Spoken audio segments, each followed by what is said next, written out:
That's the good part. So first part is you always have to know, you have to understand who your target market really is. You have to really dig deep. Who are they? What's their financial fitness? If there's one thing that you've heard me say about a bajillion times, it's you need to really understand your ideal customer. And that's what we'll be talking about today.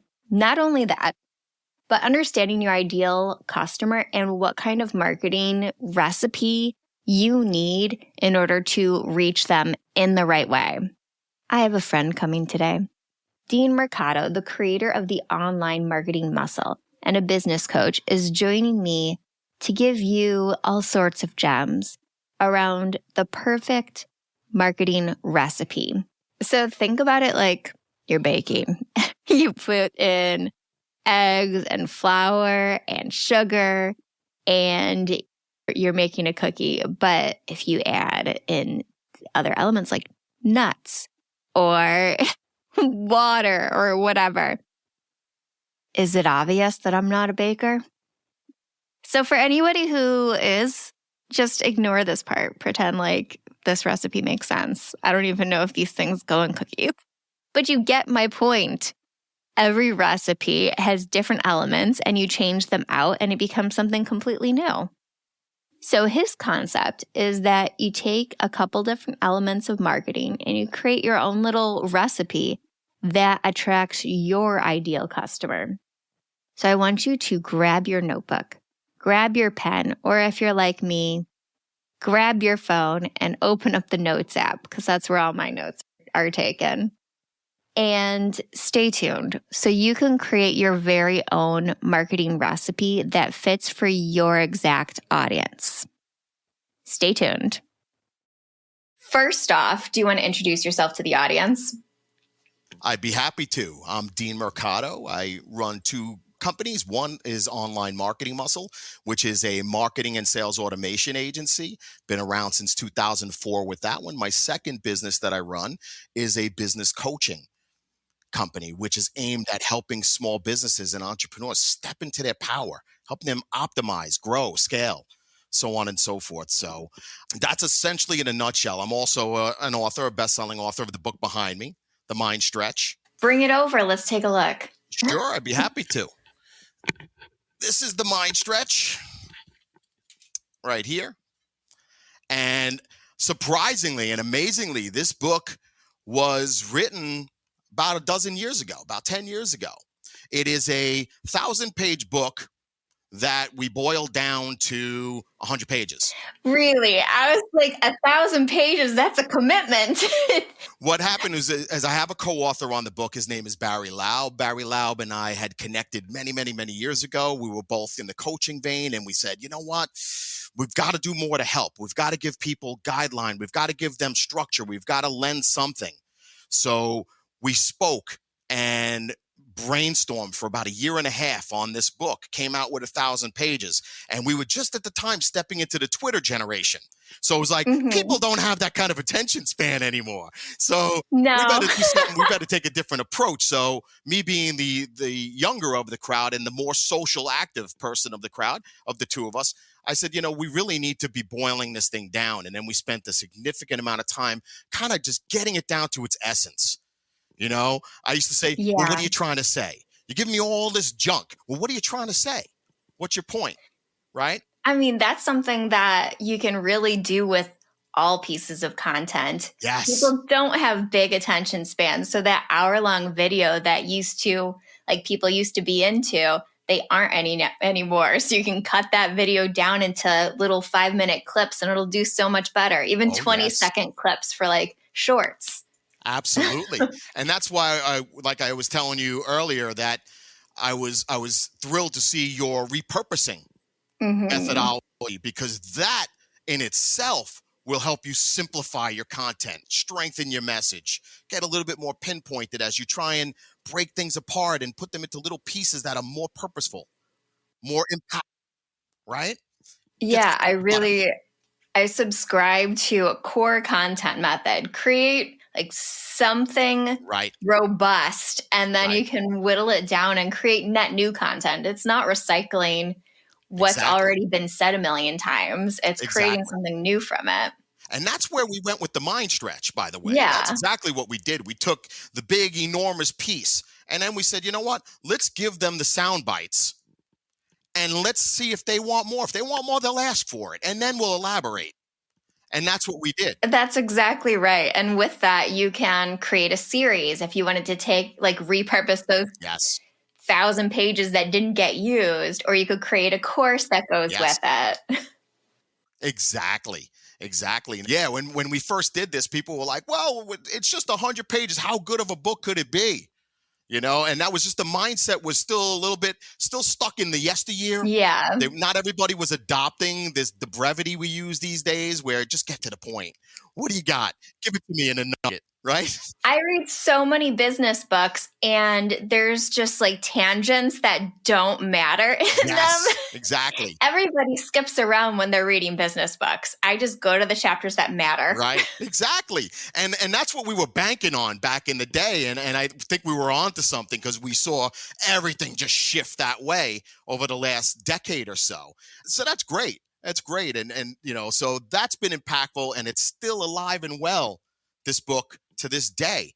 The stuff in it is just as relevant today, if not more relevant than it was when we wrote it a dozen years ago or so. Speaking of, we will be talking about the unique recipe for success today, which is in your book, right? Tangentially.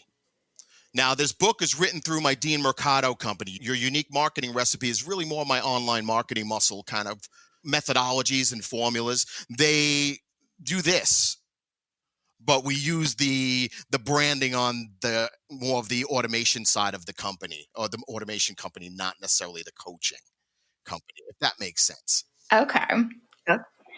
So, can you explain what the unique recipe for success is? Sure. Well, in all we do, we believe that in order to stand out from the clutter, from all the garbage that's out there, we believe that everybody has a specific, unique way about them, something special, their superpower that will allow them and empower them to stand out from everything else, all the clutter, all the junk, right? Unique value proposition for a personal brand? Yes, it kind of spans off of that. This is a formula that we created probably going back almost 20 years. That's so, and it's as relevant and it works today just like it always has, right? The key is getting clear. Stop following the follower and start stepping into your own power. Figure out what that is. And how do you figure it out? That's the good part. So the first part is you always have to know, you have to understand who your target market really is. You have to really dig deep. Who are they? What's their financial fitness? How much can they afford? What's important to them? What's not important to them? The more you know about them, the better this will all work. Then you need to understand that there's really only 3 purposes of marketing. And one is to expand your reach. That means finding new audiences all over the place. Another is expanding your visibility with the audience that do know of you, right? You want to expand your visibility, get in front of them. That's the repetitions, right? Yep, consistency. Exactly. And then you have to build your credibility. You have to be able to not only get in front of them, but when you do, when you open your mouth, make sure you're saying something that's important and relevant and not overused, something that provides value. Yes, exactly. Something that allows your brand to start showing up, allows your superpower to start coming to the forefront of the conversation. So then on top of that, where the rubber hits the road, we've identified several different kinds of people. And I'll give you them in a nutshell right now. And one of them is what we call the writer. So those of us who have that gift of writing, we just have a way with words. That particular person, there's going to be certain types of marketing that we will recommend based on that fact. Like, for example, if you're a great writer, maybe you should consider blogging. Maybe you should consider writing great posts on your favorite social media channel. Maybe you should consider writing a book, right? There's lots of ways. Maybe you should consider email marketing, right? Yeah. Guest posting in other publications. Guest posting, exactly. So there's so many different tactics you can choose when you have that gift of words. Very, very powerful gift. Most, unfortunately, use it, in my opinion, incorrectly. They tend to add more blah to the garbage that's already out there. We don't care about that. It's not unique enough. Yes, exactly. Show me something. Give me some. Why am I listening to you? Why am I reading your stuff? So your unique marketing recipe when it comes to the writer is about allowing them to, number one, identify that is a superpower of theirs. Mhm. Show them the array of possibility in front of them, and then helping them maximize their use of those. And this is where your repurposing technique is wonderful. You know, I love it.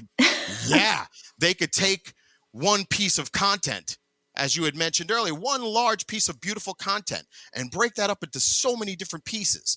One grand blog post can become, 40, 50 different social media posts and broken up into all different ways. You could take that one blog post and expand it into a full book. So it can work both ways. You could scale it up and scale it down. Mhm. So that's the writer. Then we also have what we call the promoter. That's the person who has the gift of gab. They love being on camera. They love being on stage. They are perfectly suited for what we're doing right now. Mhm. They're perfectly suited for getting on places like YouTube and TikTok and shooting video shorts and getting on big stages and speaking in that way. So podcasting, anything of that nature. They tend to be more extroverted. You've got a personality. Yes, they got a personality. They got that something, right? They got it in their eye and you can see it a mile away. They've got confidence, right? So Yeah. that's our presenter. And then thirdly, we've got what we call our schmoozer. Our schmoozer is that person who loves people. They love being around people. Their genius happens when they're in a room full of people. Mhm. You put me in front of people, and when I can have one-on-one or even one-on-many, and I'm going to make things happen. So that's where what was once old comes back and becomes new again. Concepts of like networking. Yeah, people miss people after a couple of years of Yes. We want yeah. to touch again. We want to shake hands. We want to hug. And it's really come to the forefront as of late, where we're seeing more and more of a movement back toward what used to be so popular. I'm based out of Mhm. Long Island, New York, and we used to call that the networking capital of the world. Every moment you turned around, there were another 10 networking groups going on at any given time on every single day of the week. And then we had our challenge the last couple of years, and that all died down as everybody was Yeah. afraid of each other all of a sudden. But now people are fed up. They're sick of it. They miss each other. They want to hug. They want to connect. They want to shake hands again. They want to feel that energy you get when you walk into a room, and it's that combination of a little bit of nervous energy, but powerful energy, if that makes sense. That's a good description for it. That's exactly how I feel when I go to a networking event. A little nervous, a little excited. And when you work with clients to help them understand how to maximize and take advantage of that nervous energy, which is good energy to have, right? That nervous energy, if you use it to work for you, it could be extremely powerful. If you allow it to consume you, you're done. The schmoozer is Yeah. the wrong vein for you. So the unique marketing recipe was aimed at helping people understand which part of the marketing they had the biggest problem with, whether it's they needed to increase their visibility, their credibility, or their reach, and then Mhm. helping them see themselves as one of those other three paradigms of, are you a schmoozer, are you a presenter, or are you a writer? And then we marry those together and come up with a formula for them. Okay. I have some questions. Please, shoot. Let's start from the beginning of this. Yes. How do you figure out who your ideal customer is in the first place? Right. Well, there's a lot of things that we do when we look at that. I mean, in an ideal world, we'd get to cherry pick what we do, how we do it, who we do it with, and for, right? Mhm. So it is about knowing that target market.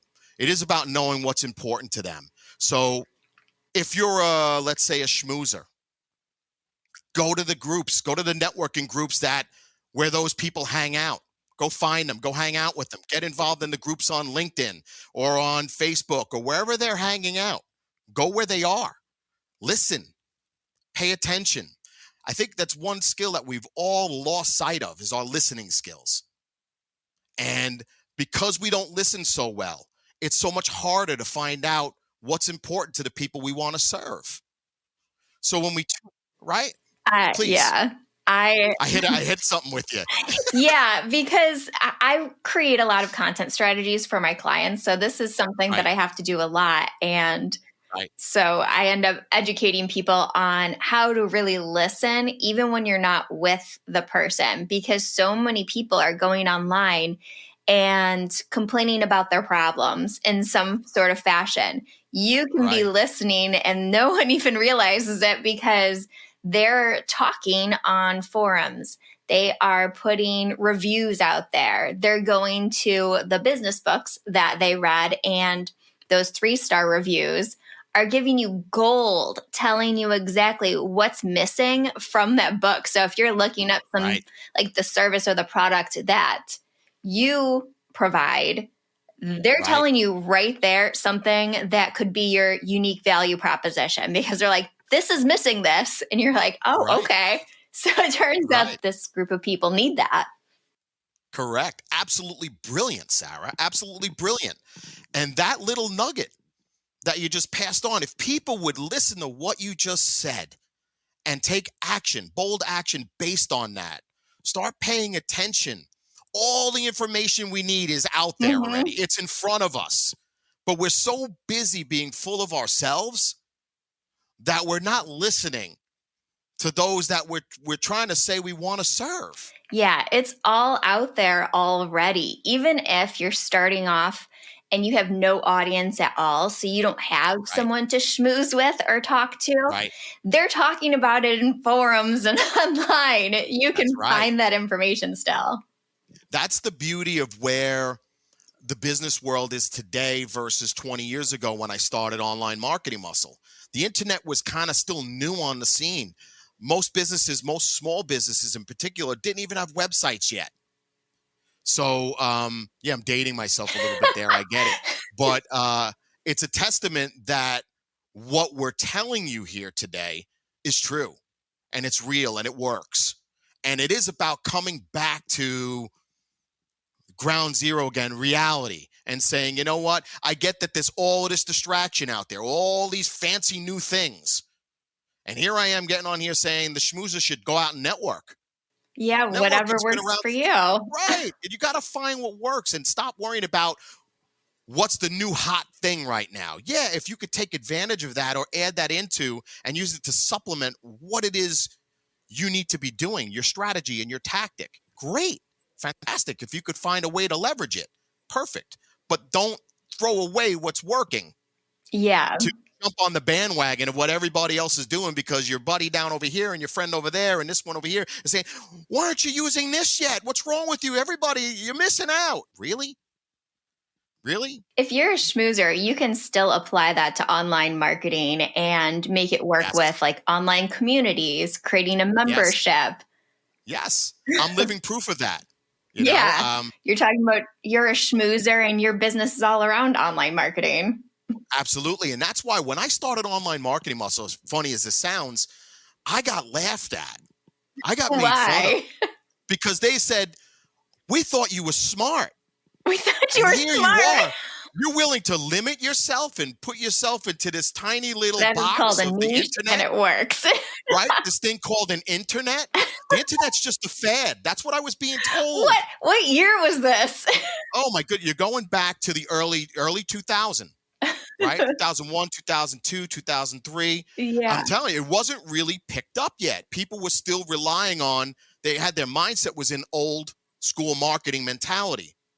This new way of marketing, right? The dot-com bubble just burst in the year 2000. Yeah. So it was still, people were afraid because of that. They were like, oh, you saw what happened? All those businesses lost their business. That's what people would tell me. Why would you be so stupid to do this? And I'm like, I'm telling you, the way you succeed in business is you've got to look where things are going. Yeah. Not necessarily where they've been. Where are they going now? It doesn't mean you have to change or throw out your strategy. Your strategy should still be kind of the same, right? And that's where we came up with the visibility, credibility, and reach concept. Your strategy should be around that. It doesn't matter what tools are in front of you, what the new hot thing on the block is. It makes no difference. Getting visibility is getting visibility. The tool you use is your choice. Whatever works right now, go with it. But you know that your overarching strategy is to improve your visibility, right? Those touch points. Yeah, you need people to know you exist in order to be able to sell. Big time. And with the way things have gone, it's not like in the old days, it'd be like, okay, 3 touches. It's all it takes. And they're ready to buy, right? Yeah. 7 touches it was for a long time. People saying, oh, it's 7 touches. That's it. Now it's somewhere like 1,000. It's crazy. Yeah. People are so distracted. So if your content isn't stellar, and your content meaning what you say, when you're schmoozing, what you present, how you show up for your audience. Yes, beautiful. I love that. How you show up. If that's not unique and it's not you and it doesn't separate you from the rest of the clutter out there, good luck. You're going to struggle. How do you find your unique thing? Sometimes it's about talking to somebody, talking to people. I'll tell everybody, get a coach. Every single business owner on this planet should have a coach, and run away from the coach who doesn't have a coach. So even coaches need coaches. Explain that to me. Why? Well, what that means is everybody needs that confidant in their corner who's looking at what's going on in their world with an unbiased point of view. Somebody who's going to call you out and tell you straight what you need to hear. Not what you want to hear necessarily, but what you need to hear in order to get you from where you are to where you're saying you want to be. Would a coach then be able to help you identify what makes you unique? Bingo. Absolutely. A good coach should. The right kind of coach should. Not all coaches are the same. There are different coaches for different aspects of business. You have to choose the coach that makes sense for you. One that has the ability to move you toward where it is you're saying you want to be. Mm-hmm. Right? They have to be willing to listen.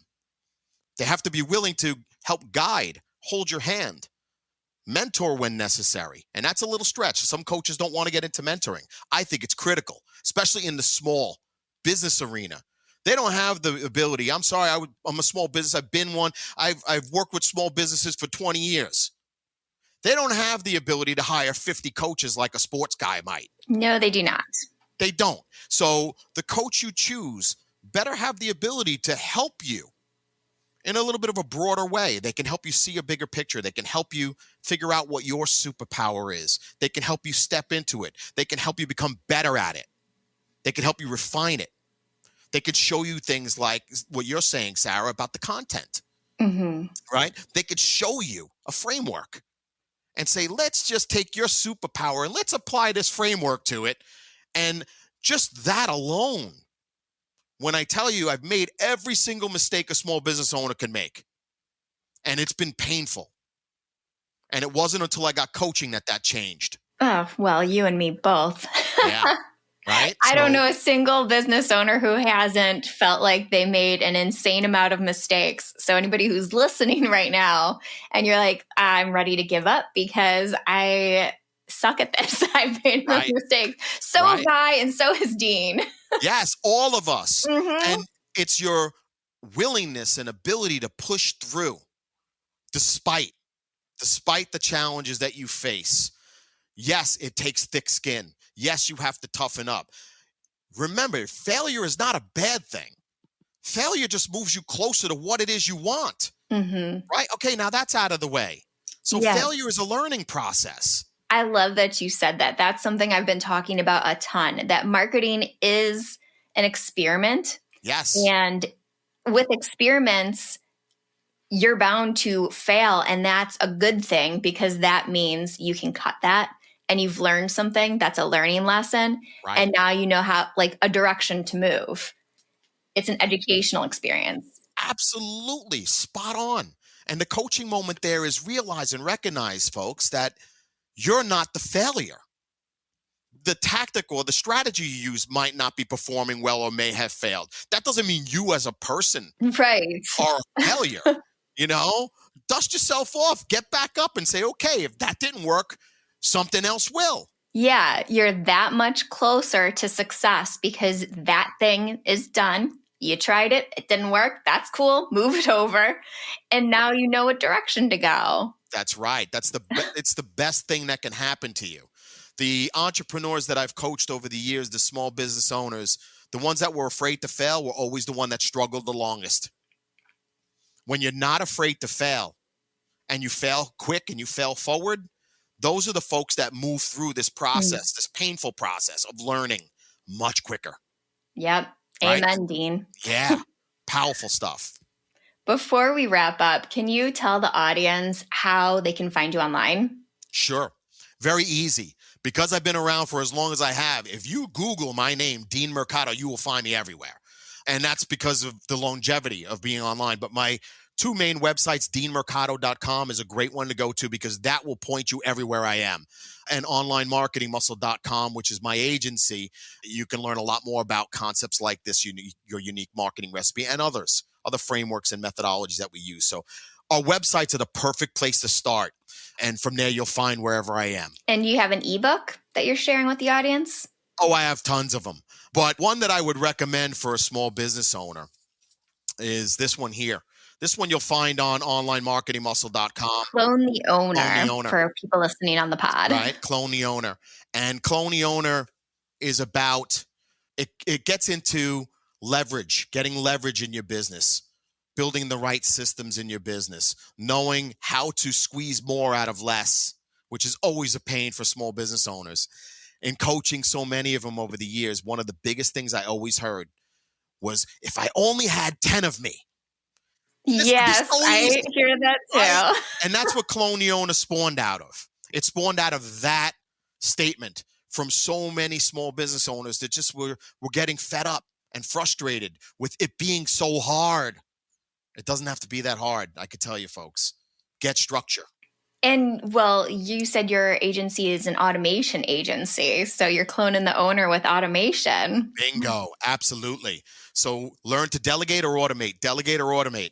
And if it doesn't fit in one of those two things, then chances are you probably shouldn't be doing it. And when I coach clients, I'm usually telling them, usually them as the owner, as the CEO of their company, there are really only three things you should be doing. Everything else should be delegated or automated, right? We got to stop you from working in your business and start you working on it. And that's a little cliche. Yeah, you've probably heard that before, but are you doing it? Oh, you want more? Curious. Okay, good. Well, one is about you as the CEO, as the owner. You need to be the one who creates and establishes the vision. Where are we going? Point the direction. Make it crystal clear where we're going and why it's important that we get there, right? Your second big thing that you're responsible for is building what I call a rock star team. You need to build a team around you that can help move you from where you are to where your vision is saying you're going, right? So again, that doesn't mean, or in expanding on that, it doesn't mean that you have to hire all these employees. Remember, you can outsource pieces, you can subcontract pieces, you can get virtual assistants. Find the help wherever you can get it. But you have to be in control of what they're doing for you. You have to know enough to manage it. Right. Not to do it yourself. And then when we talk about those two, then it leads us into the third one. You've got to be responsible to manage the cash flow of the business. Manage the money of the business. If you don't understand your financial situation, you're going to have problems, period. And I know some of you will be saying, well, that's easy. I got nothing to start with. I got no cash. I've got no money, so it's fine. Right. Well, when you show the universe that you can manage the little you have, then the universe will respond in kind and give you more. Think about what I just said. That's a bomb right there. It is a bomb. You will not get more until you prove that you're capable of handling what you have. Right? Remember that as a small business owner. Yes. And that's, I can't tell you that enough. Right? So hope that was helpful. That was helpful. Thank you for joining me today. Oh, Sarah, it was my pleasure. I loved meeting you and loved connecting like this. It was fun. Yes. And that's that from Dean. I hope you enjoyed listening in on our conversation and it got you thinking about what your unique marketing recipe can be. So, as per usual, I have some homework for you. I have some tiny tasks that I want you to do. I need you to identify your superpower. What is your marketing superpower? So let's do a quick recap. Are you the writer? The person who kills it communicating with words? Let's say on your typewriter. I don't know why typewriter is what came into my head. Keyboard. Keyboard's the word. Do you kill it with writing? Then you should focus on blogging or ebooks or extensive guides. Those are all amazing ways to add value to your audience. Okay, superpower 2. Are you the presenter? The person who kills it on camera or on stage, and you're able to really show your authentic self while still educating. Great options for you would be getting on stage, speaking at conferences, webinars, workshops, Facebook Lives. Those are all perfect ways for people with your superpower to get in front of your audience. And last, the schmoozer, the person who thrives in social settings, loves connecting with people, networking events, in-person events, online communities. If that's you, then you need to go find your community so you can schmooze, build your network, and get more referral clients. All right. So that's your homework. Get to that notebook or your Apple Notes like me and write down what your superpower is. Are you the writer, the presenter, or the schmoozer? Then start mind mapping. What are some things that you can do in your marketing that would play to your strengths? Thank you so much for joining me today. And if you enjoyed this, tell a friend. We're always happy to have new listeners joining in on us. Hi, new friends. And rate and review so more people can find us in the algorithm. So I will see you next time and get to your homework. All right. Bye.